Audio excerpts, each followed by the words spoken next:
Good morning, good afternoon, good night, whatever time of the day it is, good that. I'm Giovanni, and this is TheGTruth, and I have a good amount of stuff to talk about today. I have the conference championships, NFC, AFC, Chiefs and Titans, Niners and Packers.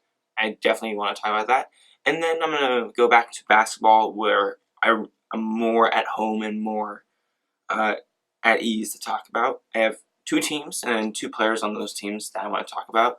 You can probably tell from the title of the podcast video. It's the Bucks, and I'm going to be talking about Giannis and his jump shot, and also the Oklahoma State Thunder and Shai Gilgeous-Alexander's development. And I want to talk about that a while ago during my break, but I never got to it. And that was way before his 20-point, 20 rebound, 10 assist game, where I want to talk about his development and how good he is and how much I saw from that.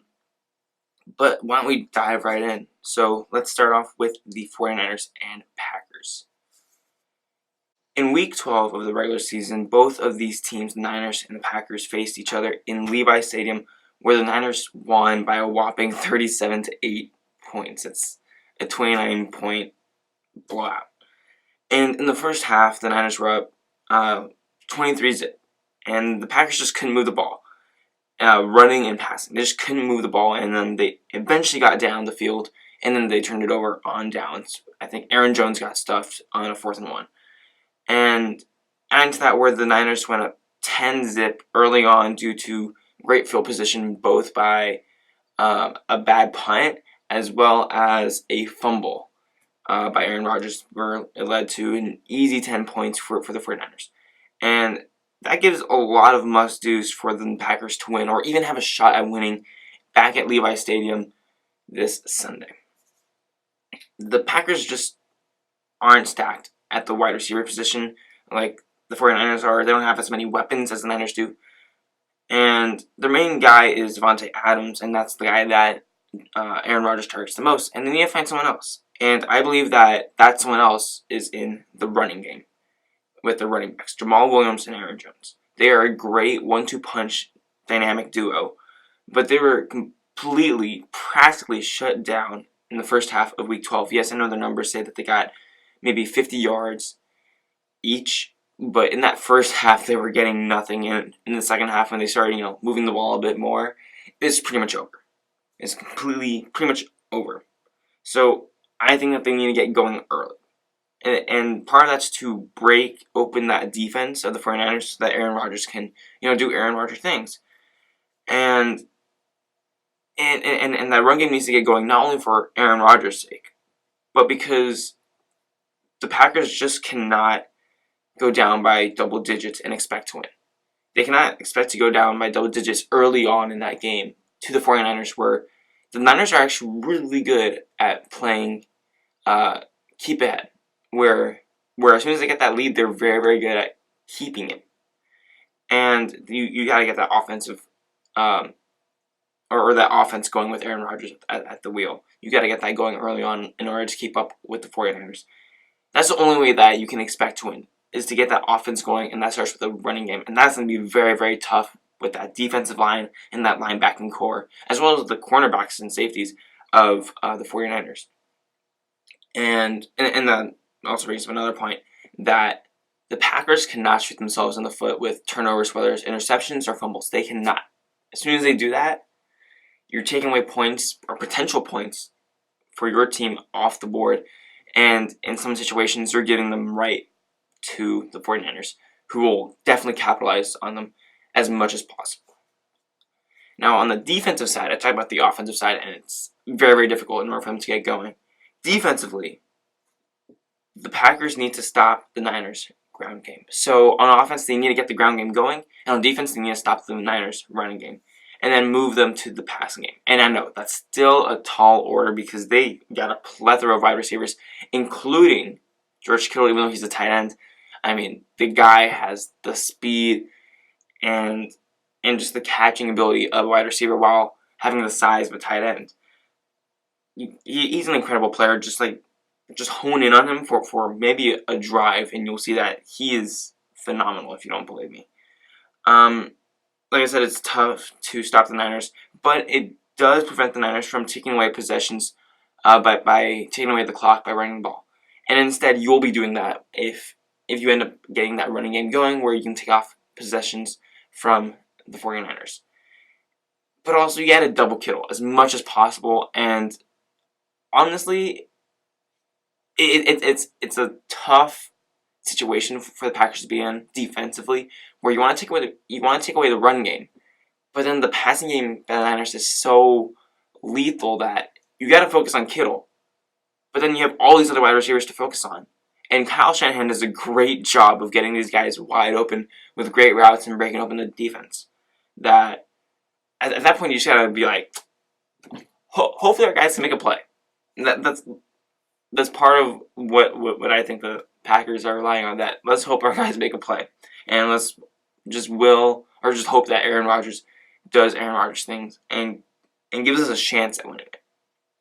So it's a lot of tough orders for the Packers to carry out, making sure they don't shoot themselves in the foot, get that running game going against that beast of a defense, and stopping the Niners' running game, which has been tough to do all season, and trying to move them to a passing game where they're also slightly less, but still very, very lethal. So, although it's very, very tough, I believe that the Packers can do it, but not for the whole game. Definitely not for the whole game.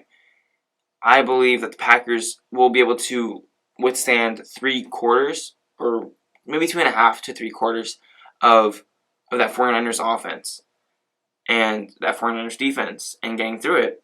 But I think that after that, Kyle Shanahan just has the experience and he's been here before. He has the experience with the Atlanta Falcons to break open a game. And I think that's exactly what the Niners will do, while Matt LaFleur, it's going to be a learning moment for him. He's young, but he doesn't have that same experience of being in this situation. And although Aaron Rodgers does, but Kyle Shanahan, the coach, does not. And I think the Packers are not going to be able to keep up all the way through with the 49ers, and I think that the 49ers will break away at the end of the game to end up winning and go to Miami. So now I'm going to talk about the AFC side, which is the Chiefs against the Titans. And, wow, there's a lot to unpackage. But I'm going to keep it very, very simple. So Chiefs and Titans. This is a very, very interesting game that I think will go down to the wire. And I think that most people now are coming to that conclusion, whether it's because they think it's funny that the Tennessee Titans are a 6th seed making noise, or they truly believe that this has matchups written all over it. This has mismatches on the defensive side for both teams written all over it. And when talking about these two teams, we know the names that pop up. We have Patrick Mahomes, who's I think the best quarterback in the league and will be for a good amount of time. Derrick Henry, who is a bulldozer of a running back. Andy Reid, who is an offensive mastermind. And then you have Mike Vrabel, who has gotten the most defensively and emotionally from his team, being an ex-football player himself. And then you have Tyreek Hill, who came out and was like, yeah, no one can cover us as wide receivers because we're that fast. And part of that's true, but part of it's not. There's so much unpackaged on the offensive side and defensive side for both the teams, but I'm going to keep it very, very simple. And I think that when I simplify it, to me, there is one person that I want to talk about who I believe can change the coin flip of this game. And I believe that is Steve Spagnuolo of the Kansas City Chiefs. He is the Chiefs defensive coordinator. So I'm going to give a brief background history on Steve Spagnuolo. Wow, I cannot say his name. Steve Spagnuolo. So just some brief background history. He was the defensive assistant, defensive backs coach, linebackers coach, all at different times. He was the defensive assistant first for a bit, and then the defensive backs coach for a bit, and then the linebackers coach for a bit. Throughout his tenure with the Philadelphia Eagles, where he was coaching under Andy Reid. So there's a bit of familiarity between him and Andy Reid, which is part of the reason why he ended up getting the job with the Chiefs, because there is some familiarity, and they're like, okay, let's see if we can get something going and get to a Super Bowl and win. And then after the Eagles, he joined the Giants in the 2007-2008 seasons, where he played a key role in defeating the undefeated Patriots, who had the highest scoring offense in NFL history at that time.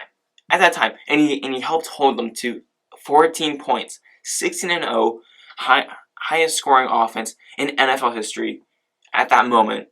And they only got 14 points in the Super Bowl, and the Giants won. We know how it goes. They won.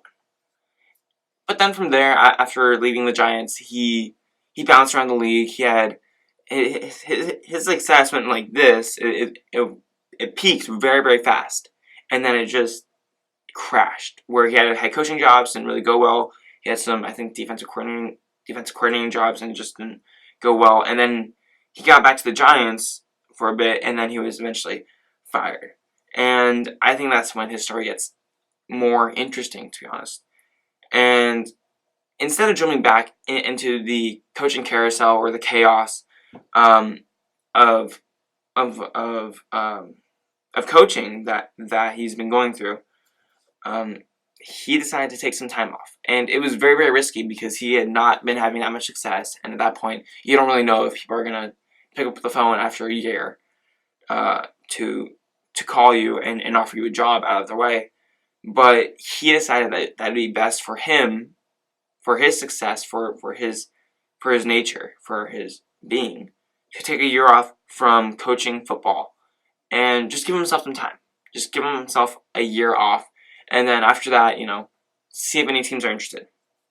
And I think that that's both risky, but I think that it was smart and very, very good of him, because, and I did this a bit, where during my break, it gave me a lot of ideas where, just one day you're like, wow, if I was working and I was like writing all this stuff down for this podcast, I'd have completely ignored it, or I would have pushed it off, or just wouldn't have come back to it later on.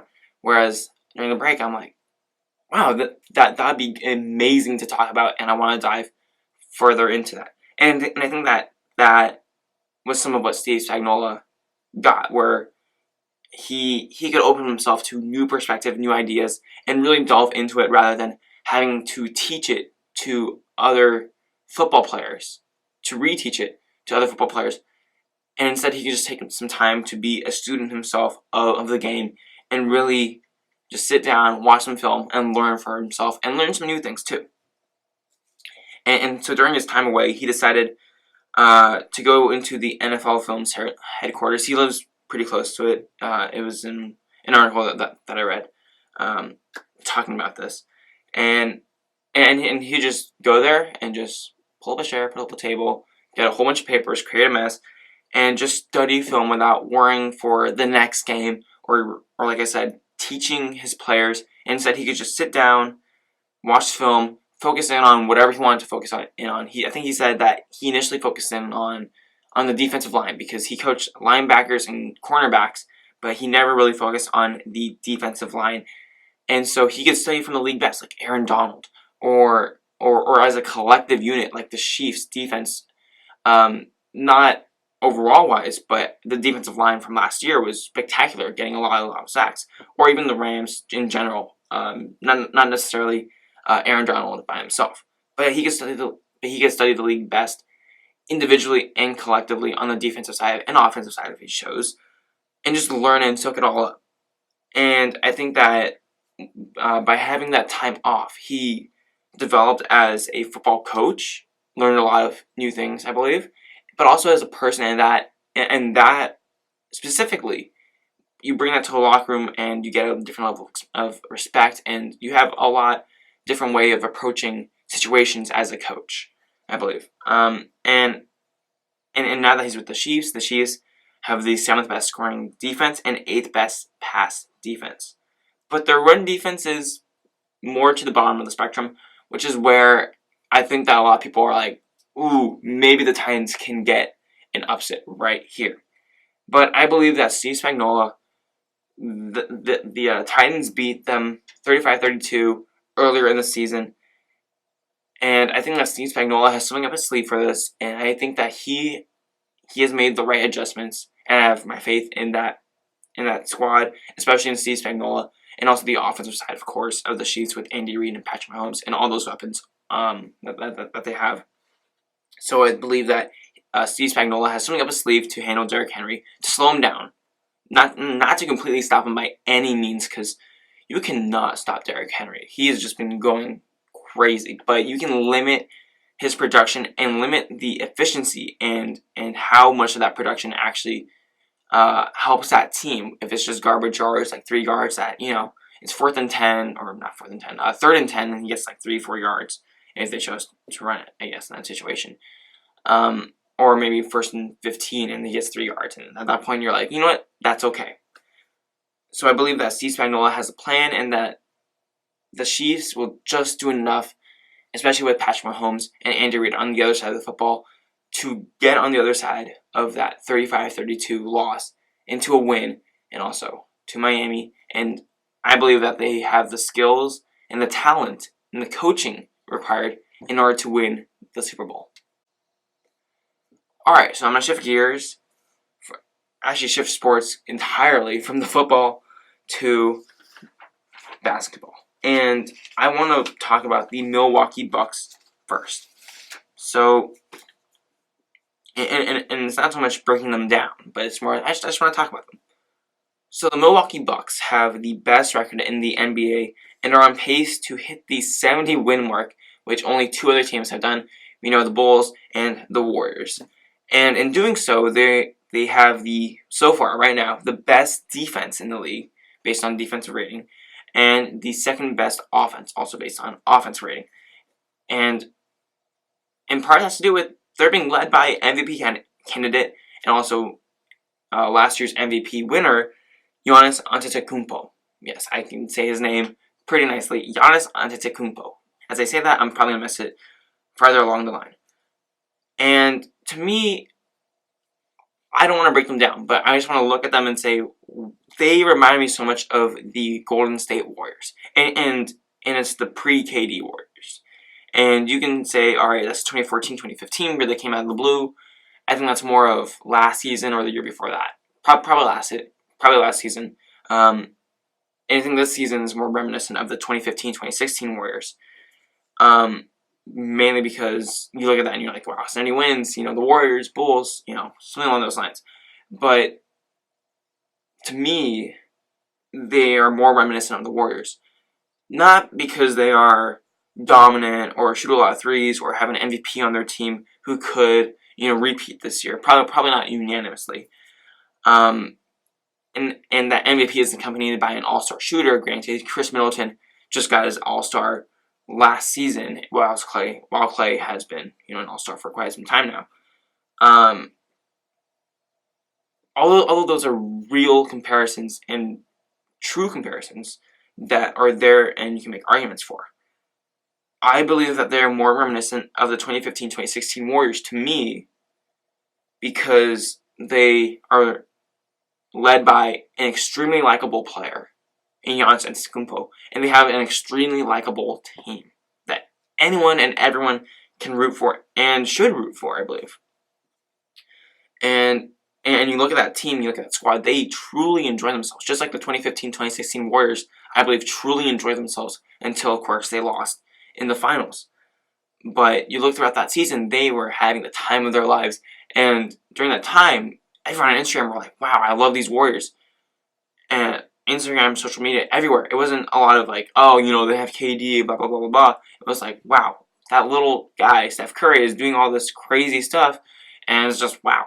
And you have that same thing with Giannis Antetokounmpo with his Euro-step dunks, or even the dunk where he jumped over, I think it's Tim Hardaway Jr., and you just look at that and you're like, what? That's humanly possible? That's, wow, I did not see that coming. And your mind's blown, and you want to see more of it. Just like how when Steph Curry would pull up from 35, 40 from half court like it was nothing, and you just be like, what the heck? How come he wasn't doing this before? This is out of the blue. This is crazy. And he'd do it multiple games, and you'd be still in awe, still shocked at what he was doing. But then also as a team, the Warriors had their own thing going on with their own three-point shooting and their own celebrations. But then you have the Lopez brothers and Giannis Antetokounmpo, and just as a team, they're doing their own WWE sort of thing with the Cobra, and it's weird. But again, you go on social media and people are loving it. They're like, wow, this is hilarious. And I think last time it was the Lopez brothers got back at Giannis Antetokounmpo and defeated him, as opposed to Giannis beating Robin Lopez and pinning him. It was the opposite way around. And they truly enjoy themselves as a team. Their chemistry is skyrocket, just like the 73-9 Warriors. And I think that they, to me, are very, very reminiscent of the Warriors in that way. And I don't really have a point to any of this. I just wanted to talk about that. And I think that they remind me a lot of the Warriors, except I think that they have a really, really good shot at winning the ring, whereas the Warriors did not. I mean, they had a good shot, but they just didn't. So I just wanted to talk about the Milwaukee Bucks just for a bit, and why they reminded me of the Warriors particularly. And I just found it really, really cool that there is a team out there that people on social media and generally will not go out of their way to criticize or critique, and really band together and root for, even though it's a small market team, because they're likable a lot, especially their superstar is likable, just like how Steph Curry at the peak was very, very likable, just like the Warriors. And I think that's literally all I wanted to say about the Milwaukee Bucks, is that they're completely, really, really likable.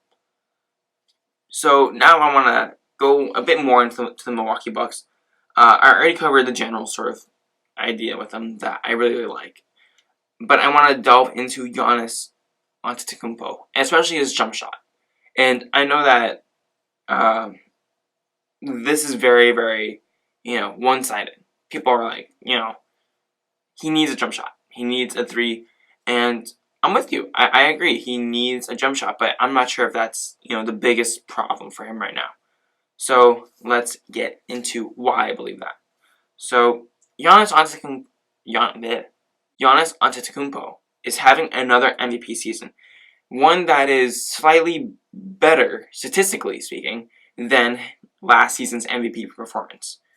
And everyone says on social media, on Twitter, so Twitter is part of social media, on their own talk shows or podcasts, that Giannis needs a three ball. Imagine what he would do if he had a 3-point shot. He could stretch the defense, and there'd be no way to guard him, and he'd just be unstoppable. And I was on the same train of thought, because I was like, that makes sense. Theoretically, he has a 3-point shot. They're forced to go up on him, and he can just blow right by them, dunk it. He can score 50 points, whatever. But then I shifted my train of thought, and I was like, you know what? I'm not sure if that's true anymore. And now I believe that he needs a different shot, which I'll eventually get to. But I want to show you why I left the 3-ball idea. So Giannis is currently shooting 32.4% from 3, which is a great increase from last year's 25.6%. And this year, that's 32.4% from 3 on 204 shots, so not a high volume, but a good amount. Yet, teams willingly let him shoot, and I believe that will continue in the playoffs. And now you're thinking, but that's why he needs a 3-ball, so that when they leave him open, he can, drain it, and that's an easy bucket. And again, I'll show you why I believe that's not the case. His 3-point percentage, currently at 32.4%, is better than Jamal Murray, Dario Saric, well, as I'm recording this, Jamal Murray, Dario Saric, Garrett Temple, Terrence Ferguson, Luka Doncic, Gary Harris, Andrew Wiggins, Bradley Beal, Jay Crowder, Brook Lopez, Austin Rivers, Julius Randle, Spencer Dinwiddie, and Jordan Poole. Now, there's a lot of shooters on that list, and I know some of those shooters shoot at a very low volume, and some of them shoot at a very high clip. But two of the players were within 10 3-point shot attempts of Giannis, and those two players were Jamal Murray and Andrew Wiggins. And now you're like, okay, where are you going now? And I'll tell you, both of those players, Jamal Murray and Andrew Wiggins, granted they're a bit smaller than Giannis, both have a hand in their face whenever they shoot. They are not left wide open like Giannis Antetokounmpo. He just does not have a hand in his face. And that probably will continue until he shoots maybe 35% from 3. And even then, I have my doubts. And I think that it really is that when he gets closer to 40%, if that ever happens, that he really will have a hand in his face most of the time. And now you're like, okay, you know what? That's fine. If anything, that's more of a reason for him to improve the 3, because like I said, easy bucket. He's wide open, he shoots it, he gets it down, easy bucket from there, and that's just an easy 3 points. But to me, that's not quite my point, because 32.5%, right? Yeah, no, 32.4%. He's gonna miss most of the time, and he's not a catch and shoot shooter. He's not a shooter that ends up heating up and gets on fire like a Klay Thompson or Chris Middleton, where they get on fire really, really quickly, and once they're on fire, it's hard to turn them off. He's in that type of player. He's clank, clank, miss, clank, clank, clank, miss, make eventually. And so he's gonna miss those shots most of the time, and at that point, you're not utilizing him to the most efficient that he could be in the paint, where he's closer to the basket rather than from 3, where although he may make a couple every now and then, it's just not the same effect on the team or fans emotionally, or putting him in the best possible situation where he can score, which is in the paint closer to the hoop. And when he misses, the team misses out on points because they're trying to go for the 3 ball. So the shot that I believe that Giannis Antetokounmpo needs, as of right now, is not a 3, but a floater. If you look at all the games that Giannis plays, and I found this crazy too, because it just popped into my head, it's like, boom, floater. He does not have a floater.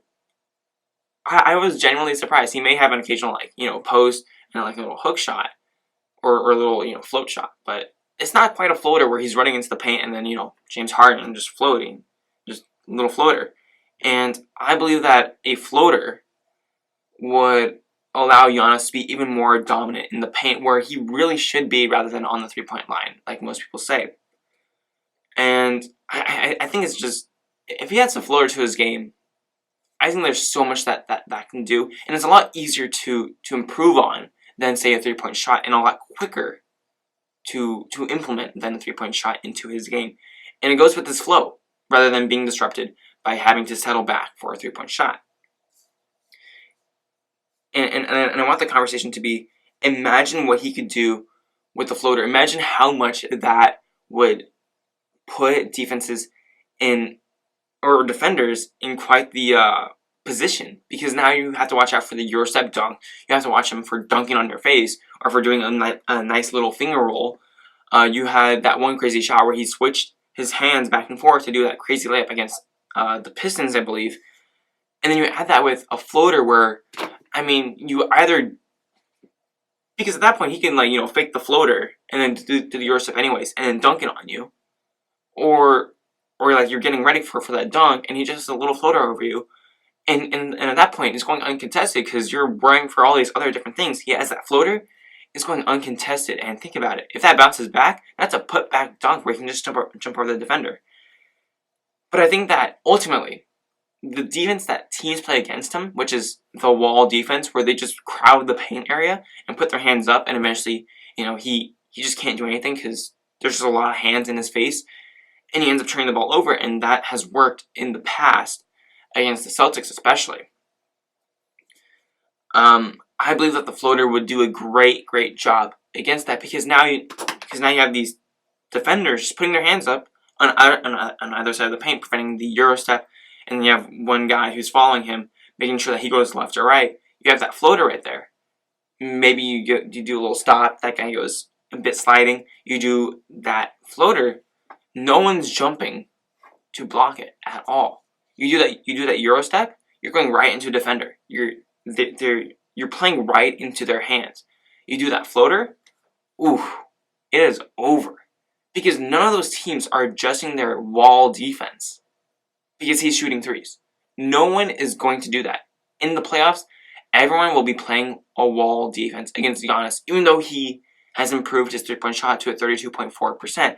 And you already saw other players, Jamal Murray, Andrew Wiggins, Dario Saric, other three-point shooters around the league, Luka Doncic, have players putting a hand in their face, preventing them from shooting threes. Whereas Giannis, he's shooting better than them. He's shooting better than them, but he just does not have that hand in his face. So I don't think that improving his three is the most pressing issue for him right now. I think that it is breaking out of that wall defense that defenders are playing and teams are playing against him.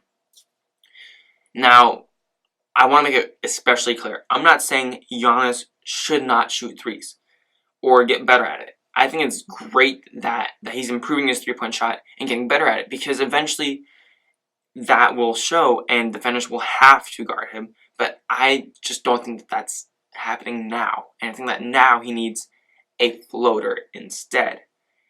I like him shooting threes. I like that he's improving it. It shows that he really cares and wants to get better and wants to be one of the best in the league. And he probably is arguably that right now. But I'm saying that shooting threes at a consistent rate, at a better field goal percentage, where it becomes a legitimate threat to other teams, that is a long-term solution for a Milwaukee Bucks team that's looking to win right now. And if anything, the floater would force the defense to get out of the wall defense and is more of a short-term solution to winning right now for the Bucks and for Giannis. So if you disagree with me, just right off the bat, just think about it for a bit. Just mull it over. Don't think too hard about it, but just let it kind of soak in. Watch the Bucks play. I think they play Saturday night, which is when I'm recording this. Just watch it. Notice that he doesn't do any floaters. You can watch his three-point shot, but watch the defense.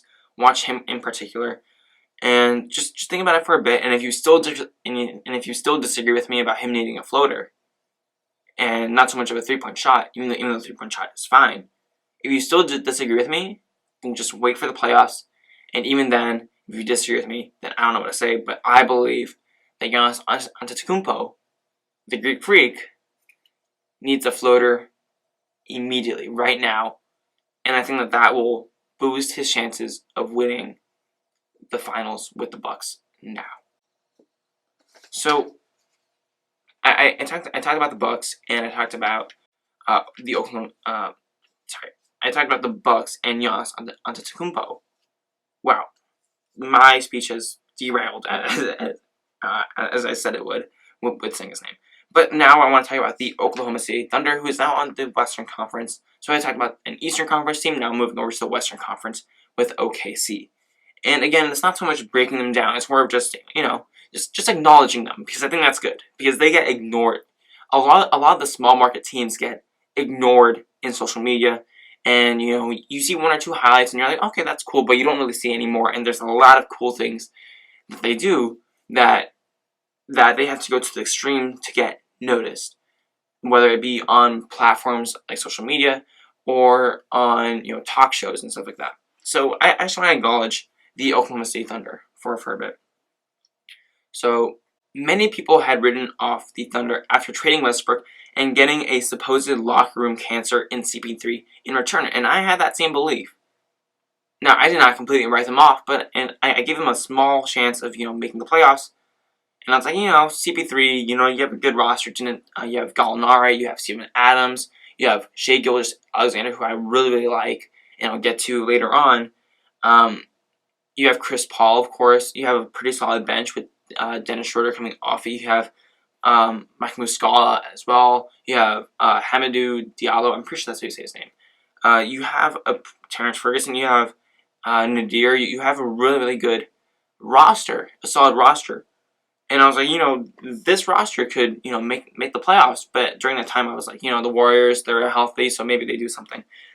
But obviously now the Warriors are not healthy. And it opened up a spot for, the Thunder to come right in. And I gotta say, for all the talk that I did on the Thunder, I did not expect this. I was like, maybe they make the playoffs.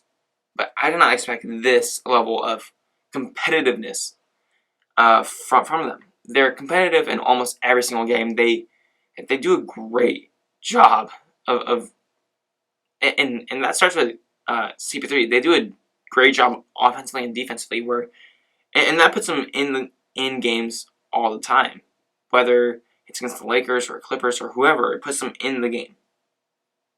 And I just want to call out CP3. He's done a tremendous job leading this offense and defense for the Thunder, and to getting them and getting them to a winning record in the Western Conference, where a lot of people doubted them. And I also want to talk about Shai Gilgeous-Alexander. He's been tremendous. He had that 20-point, 20-rebound, 10-assist game, and he's just been incredible. I said before the season that the Thunder want him to get maybe 17 to 20 points per game, and he's around there. I don't know the exact. I can't remember the exact number, but he's definitely around there, and I think that's really, really cool that he's found a place where he can flourish, especially even with CP3 having the ball most of the time and him sharing the court with two other point guards, CP3 and Dennis Schroeder. And sometimes they roll out a small ball lineup where it's just the three of them, and then I think small forwards or Steven Adams or something like that. I don't remember. But 3 point guards at the same time, which is ridiculous. But like I said, they have a really, really nice roster with Steven Adams, Gallinari, Schroeder, Ferguson, Diallo, Mike Muscala. They have a couple other players like Nadir that do a great job of just playing their role. And it seems to me that ultimately CP3 wants his revenge, but ultimately even more redemption in the eyes of the media and fans of the negative perception that he got this past season of being a cancer in the locker room, and throughout his career actually just being a cancer in the locker room, and just getting redemption for that this season. I believe that's on the top of his list, and showing that he's still capable of leading a team to the playoffs, and that you should never count him out. And he's doing a great job at that. And honestly, I'm just really proud of CP3, and I'm really happy for him and for the Thunder organization and their fans for all the trouble that they've gone through. And they're still competitive, and they have a really, really bright future with a young core that's staying competitive right now and winning. But ultimately, I'm proud of them for proving the doubters wrong. So I talked about the Oklahoma City Thunder now, and I want to talk about one of their players that had a 20-point, 20 rebound, 10 assist, triple-double, and that is Shai Gilgeous-Alexander. And he's phenomenal. I wanted to talk about Shai Gilgeous-Alexander over the break because he fascinates me, and this was before the 20-point, 20-rebound, 10-assist game where people were going crazy, and that's when people were like, what? They were like, wow, he's doing this? He was on the Clippers last year, and he kind of went under the radar, and now with the Thunder, he's doing spectacularly. And I wanted to talk about him before then because I didn't quite see that coming. No one sees that coming. But I was like, this guy's special, and he's improving in some ways that I find really, really good, and that people I don't think are noticing as much. And a lot of that's on the offensive side of the ball. His passing and defensive skills are really, really good, but that's not where my focus is with his style of play or what I want to focus on for right now. I'm more focused on the way that he scores and handles the ball. Right now, I love the way that he scores because it's not 3-point oriented or centric at all. He knows his strengths. He knows that he's not, a phenomenal 3-point shooter. And he does a great job of using picks with Steven Adams or any other big guy that's on the court And a good amount of those screens has to do with him finding either players open or getting a really nice mid-range shot, as well as attacking the attacking the paint consistently, which is where he gets a majority of his points. I think it's over 50-60%, I think, of his points come from there, from the paint, which I find incredible. And just watching him play reminds me so much of CP3, and that's because CP3 is his teammate, and I find that amazing. I don't know if CP3 has taken Shai under his wing, or something along those lines, or if Shai is just picking up how CP3 plays, and is like, wow, that's a really good and efficient way to play. Let me emulate that as much as possible. But I like the influence of CP3 on Shai. He doesn't force any shots like CP3 does. CP3 does not force any shots, and I think Shai does the exact same thing. He does not force any shots unless he's in rhythm and he's feeling it and he feels like, heat check, or if late in games, desperate times call for desperate measures, where CP3 shows up in those late moments. And just like CP3, a good amount of his points come from the mid-range and the paint, which shows me a good shot selection, where again, he's not forcing it, he's taking good shots. And I think that his shot selection and his field goal percentage, although it's not really that high, I think it's at like 47-ish%,